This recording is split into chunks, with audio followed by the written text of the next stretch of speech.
안녕하세요, 이 박사입니다. 장강의 폭우가 계속되고 있습니다. 이로 인해서 장강, 중류, 하류에 장시성, 안회성 이런 남방 각 성유역의 도시들이 홍수 피해를 입고 있다는 소식이 쇄도하고 있죠. 반면에 지금까지 홍수 뉴스에 초점이 되었던 지역, 스촨, 총칭, 이창시 이런 지명들은 뉴스에서 보기가 좀 어려워졌습니다. 그렇다면 이제 폭우가 상류 지역이 아니라 중류, 하류 지역으로 옮겨갔기 때문일까요? 그래서 그동안 비가 내린 기록, 또 앞으로 올 일기예보 이것들을 한번 보니까 장강의 중하류뿐만 아니라 상류인 스촨성 쪽에도 비가 이렇게 많이 오는 것을 확인할 수 있었습니다. 지난번 확인할 때 산샤댐의 수위도 상당히 147m 정도에서 한계 상태에 이른 것처럼 생각이 되었는데요. 어떻게 잘 견디고 있는 것일까요? 그래서 산샤댐의 수위를 확인해 보았습니다. 그랬더니 산샤댐의 수위가 155m를 넘었습니다. 잠정적 통제선으로 운영이 되고 있는 147m를 훨씬 넘은 것이죠. 이전에도 말씀을 드렸지만 산샤댐의 기술적 한계 수위는 190m, 그리고 안전 수위는 171m로 알려져 있죠. 그리고 157m가 홍수 수위인데 이 수위를 넘으면 상류의 총칭, 스촨 이런 지역이 다 물에 잠긴다는 그런 의미죠. 그리고 지금까지 산샤댐은 147m 수준을 유지해 왔었던 것입니다. 그런데 이것이 155.15m가 되어 있는 것이죠. 그렇다면 산샤댐이 지금까지 유지해오던 통제선 147m를 7m나 넘겨서 물을 가두고 있는 그런 상태인 셈인데, 야, 이거 어쩐지 무리하고 있는 것이 아니냐 하는 그런 걱정이 되네요. 기술적으로 190m까지 견딘다고 해서 이 정도 높이가 돼도 견뎌낼 수는 있겠지만 상류의 홍수가 나는 건 그만두고 산샤댐 붕괴 위험에 걱정이 안 될 수가 없는 것이죠. 여기에 최근 중국 정부가 인터넷에 올린 글 하나도 마음에 걸립니다. 이 글을 한번 보시죠. 이 글의 내용을 보면 산샤댐은 최선을 다했다. 이제 그만 산샤댐 탓을 해다오. 뭐 이런 내용입니다. 안의 내용을 보면 8개 성의 52개 하천이 경계수위 이상으로 홍수가 났고 폭우가 계속 내리고 있어 피해가 발생하는데 어떻게 할 도리가 없다. 뭐 이런 취지의 내용입니다. 어쩐지 이젠 더 이상 방법이 없다 이런 말처럼 들리지 않습니까? 우리나라에 방영되고 있는 뉴스를 종합해보면 지금까지 홍수의 피해를 입고 있는 지역이 25개 성에 달한다고 했습니다. 그러면 뭐 중국 전역이죠. 그리고 이재민이 4천만에 가깝다고도 하고요. 여기서 더 큰 피해가 난다면 이건 걷잡을 수 없는 일이 될 수도 있을 것 같습니다. 특히 중국에서 두 번째로 큰 호수 뽀양호가 범람을 하면서 이미 짱시성에 111억 위안이 넘는 큰 피해를 냈습니다. 이미 99개 현 550만 명이라는 이재민이 나왔다고 하죠. 문제는 짱시성에 계속해서 비가 내리고 있고 장강변에 자리하고 있는 조장시 같은 경우에는 피해가 엄청나다고 합니다. 짱시성은 비상등급도 2급으로 격상을 했죠. 짱시성은 산업이 그렇게 발전한 곳이 아닙니다. 경제력도 그렇게 좋지가 않고 농촌의 비율이 굉장히 높은 지역이죠. 그러다 보니 조장시의 짱조전이라는 곳에서는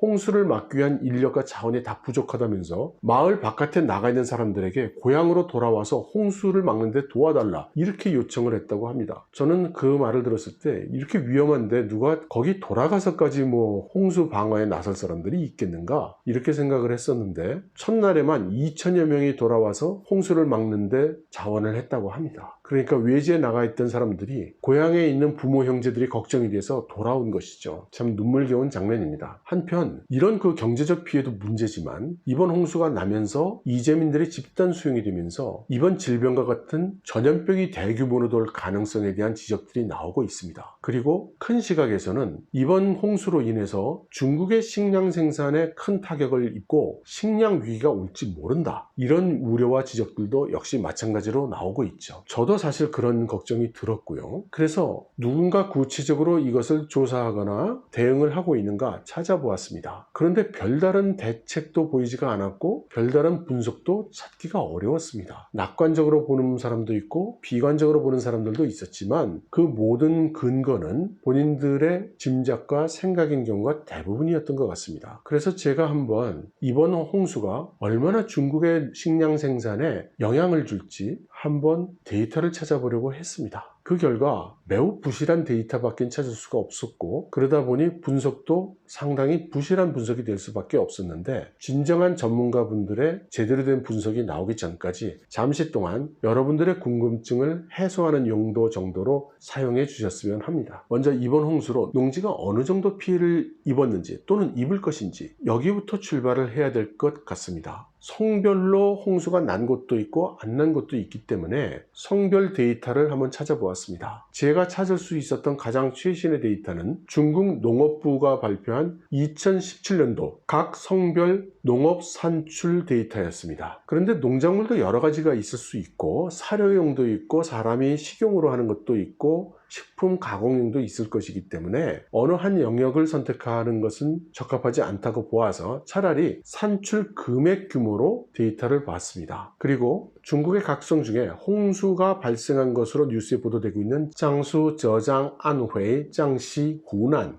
후베이, 종칭,贵州, 쓰촨, 윈난, 이렇게 이 10개 성의 홍수가 난 피해를 전체 농산물 산출의 100%가 완전히 감소되는 경우, 절반 정도 감소되는 경우, 10% 정도 감소되는 경우, 이렇게 해서 대략 계산을 해 보았습니다. 그랬더니 식량 산출의 감소 규모가 각각 46%, 23%, 5% 정도로 수치가 나왔죠. 그렇지만 성별로 홍수를 입은 그 엄중한 정도가 또 다르기 때문에 제가 주관적으로 뉴스에 나타난 홍수 피해가 심한 정도를 감안해서 숫자를 한번 주어봤는데요. 이렇게 계산해 보면 약 11% 감소하는 것으로 나타났습니다. 그렇지만 객관적 데이터라고 하기는 어렵고, 이번 홍수가 어느 정도 피해를 줄지는 이것 가지고만은 알 수가 없는 일이죠. 그런데 데이터 조사를 계속 하다 보니까 2003년도 허난성에서 큰 홍수의 피해가 났을 때 어느 정도 농산물 산출에 피해를 입었는지가 나오는 기록을 찾을 수 있었습니다. 이 보도 내용을 한번 보시죠. 여기 보시면 허난성 18개 직할시 산하현 중에 60개가 넘는 현이 홍수 피해를 입었고, 농업에 직접적인 손실을 입힌 것만 182억 위안이라고 했습니다. 그러니까 현재 짱시성이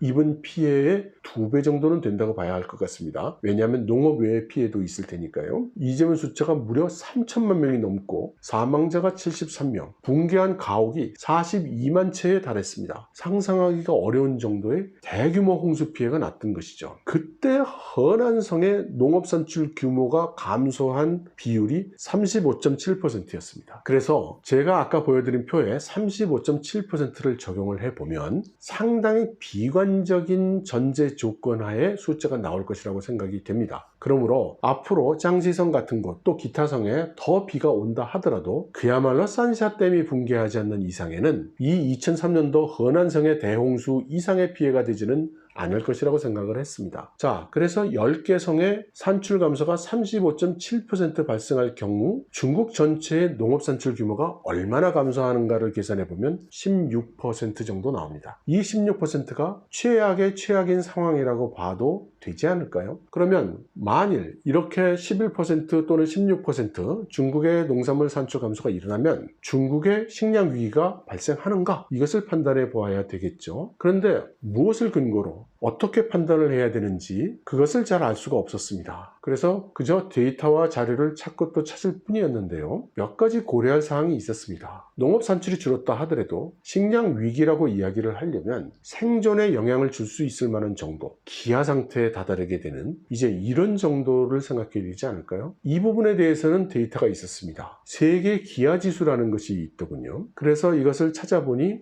기아의 정도를 세계적인, 지역적인, 그리고 국가별로 종합적으로 측정하고 추적하기 위해 설계된 지수라고 하고요. 아일랜드와 독일의 NGO와 미국의 연구기관, 국제식량정책연구소가 협력해서 전 세계 나라들을 대상으로 해서 기아 지수를 측정하고 매년 업데이트를 한다고 합니다. 이 지수의 의미는 대략 세계 전체 인구를 100으로 놓았을 때 얼마나 많은 사람들이 식량을 확보할 수가 없는가 또는 매우 어려운가, 이것을 의미한다고 합니다. 그리고 이 지수는 구간을 나누어서 심각한 정도를 판정을 하고 있습니다. 10% 미만인 경우는 기아가 적은 상태, 20% 미만의 경우는 보통, 35% 미만인 경우에는 심각하다. 50% 미만인 경우에는 경종, 50% 이상이면 심각한 경종을 울려야 되는 상태, 이렇게 판정을 하고 있죠. 한국의 경우에는 기아 상태를 모니터링할 필요가 아예 없는 국가로 이렇게 판정이 되어 있습니다. 중국의 경우는 이 모니터링 대상 국가에 들어가 있는데요. 지난 20년간의 경향을 보면 이 그래프와 같습니다. 작년인 2019년도의 지표를 보면 6.5%로 나와 있습니다. 2000년에는 15.8%였다는 것을 감안해 보면 대폭 개선됐다고 할 수 있죠. 그러면 앞에서 저희가 조사한 농업 산출의 감소, 이것이 그대로 농업지수의 퍼센트지의 증가로 이어질 것이냐, 합치면 되는 것이냐, 그렇지 않겠죠. 중국 정부가 식량을 더 수입할 것이고 또 음식물 섭취가 다소 줄어드는 정도로 끝날 수도 있을 것입니다. 또 수치 자체도 문제가 되는데 제가 임의로 계산한 11%도 현실보다는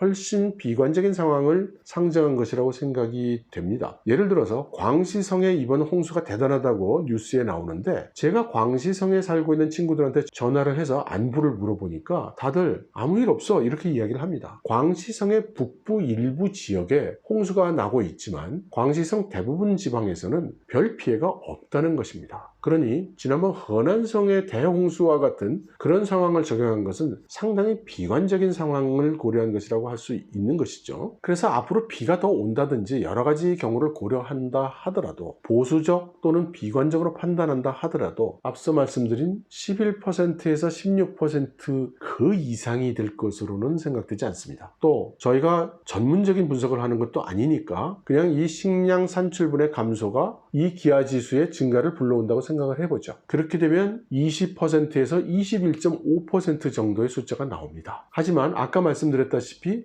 이 숫자들은 굉장히 비관적인 상황을 상정한 것이기 때문에 실제 나타나는 현실은 이런 숫자보다는 적겠죠. 그러므로 결론을 내본다면 중국의 이번 홍수 사태로 인한 식량 감소는 최악의 경우 심각한 상태의 초입 정도에 머무르거나 아니면 상당히 높은 확률로 보통 구간에 자리할 것으로 볼 수 있을 것 같습니다. 그러므로 이번 홍수로 인해서 농지의 피해가 있다고 하더라도 과거에 무슨 대약진 운동 시절이나 북한의 고난의 행군과 같은 아사자가 쏟아져 나오는 그런 참상은 일어나지 않을 것입니다. 물론 농산물이라든가 식품의 가격, 물가가 오를 것은 틀림없죠. 그러나 그 또한 어차피 중국은 이번엔 미국으로부터 대규모 농산물 수입을 하고 있는데 그러한 수입 농산물이 시장에 잘 풀리고 또 중국 정부가 전략적으로 비축해 두었던 식량들을 방출을 한다면 그런 물가의 상승도 어느 정도 막을 수 있을 것입니다. 그러므로 저는 이번 중국의 홍수의 영향으로 인한 중국의 식량 생산의 감소는 심각한 수준의 식량 위기를 가져오지는 않을 것이라고 그렇게 결론을 내릴 수 있을 것이라고 생각합니다. 여러분들은 어떻게 생각하십니까? 여러분들의 궁금증 해소에 도움이 되었으면 좋겠습니다. 여러분 감사합니다.